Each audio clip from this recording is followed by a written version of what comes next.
Olá, estimados irmãos, vamos em nome do nosso amado Salvador Jesus e com o auxílio do Santo e Bom Espírito dar continuidade aos estudos da nossa lição 10, com o título A Superioridade do Sacrifício de Cristo, e vamos estudar a segunda-feira. Esse segundo tópico tem o título Um Sumo Sacerdote Totalmente Qualificado. Então vamos falar desse sacerdote que também foi o Cordeiro. Perguntar: somente quem pôde redimir o pecador e por quê? A pergunta quem? Cristo. E por quê? Então vamos entender aqui o porquê disso. O apóstolo Paulo, escrevendo aos Hebreus capítulo 10, versículos 5 a 10, traz o seguinte: por isso, entrando no mundo, diz: sacrifício e oferta não quiseste, mas corpo me preparaste. Holocausto e oblação pelo pecado não te agradaram. Então diz: eis aqui venho. No princípio do livro está escrito de mim, para fazer, ó Deus, a tua vontade. Como acima diz: sacrifício e oferta e holocausto e oblação pelo pecado não quiseste, nem te agradaram, os quais se ofereceram segundo a lei. Então diz: eis aqui venho para fazer, ó Deus, a tua vontade.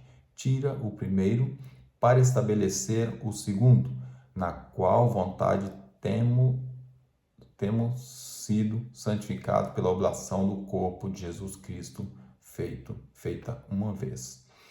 Então nós vemos que somente quem? Somente Cristo. E o porquê? A pena inspirada no livro Exaltai, página 24, diz o seguinte: Cristo não foi obrigado a se submeter a qualquer exigência, ele tinha poder para dar a sua vida e tornar a tomá-la.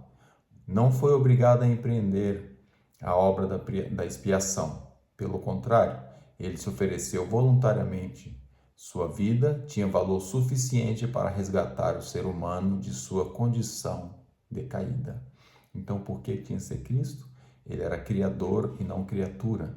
E ele tinha o poder de resgatar o ser humano da condição em que ele se tornou após o pecado, aquela condição caída.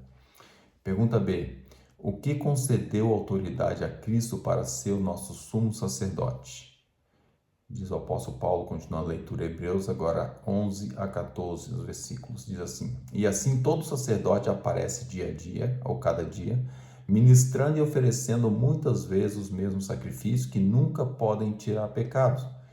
Mas este, havendo oferecido para sempre um único sacrifício pelos pecados, está sentado à destra de Deus.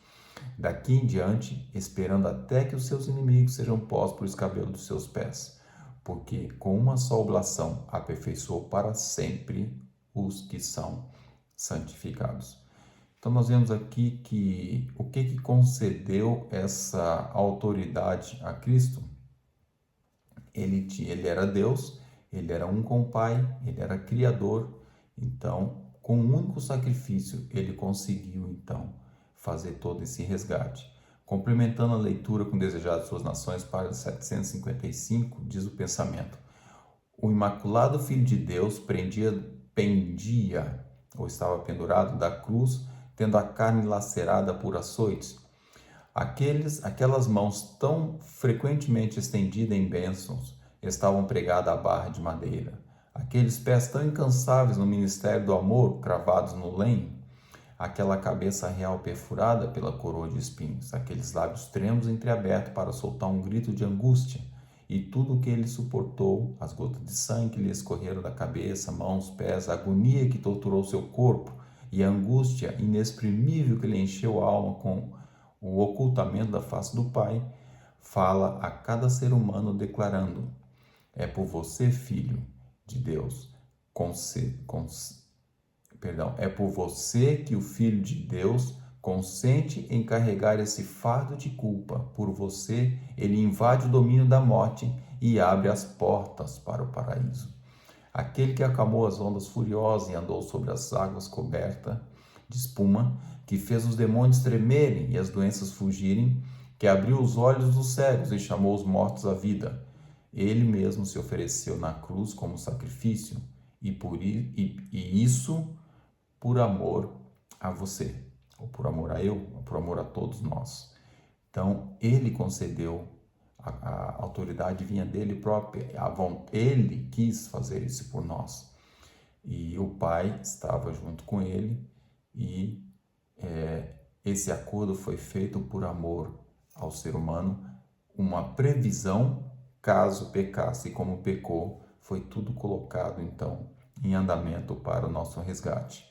Então, ele poderia dar a vida, ele podia buscar a vida de volta. E esse sacrifício que ele fez por nós foi muito cruel, tanto físico, mas muito na parte psíquica, emocional também, porque quando Deus se afastou dele, ele sentiu-se muito mal.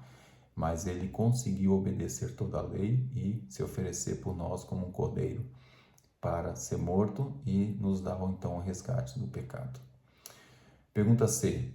Por que, sendo totalmente inocente, Cristo morreu na cruz? 1 Coríntios capítulo 5, versículo 21, diz: aquele que não conheceu o pecado e fez pecado por nós, para que nele fôssemos feitos justiça de Deus. Então, por que, sendo inocente, ele morreu? Porque tinha que ser alguém inocente, tinha que ser alguém que cumprisse a lei em nosso lugar. Perdão, e que depois fosse resgatado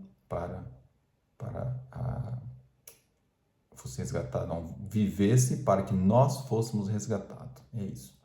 Isaías capítulo 53, versículos 5, 6, 8 e o 11.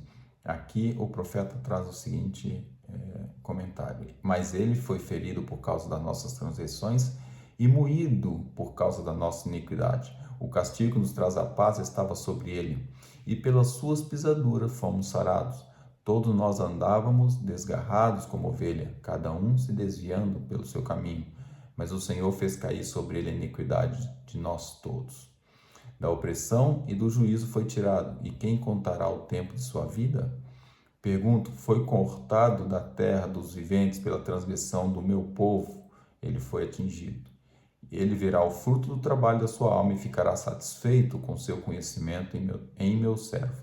O justo justificará muitos, porque a iniquidade deles levará sobre si.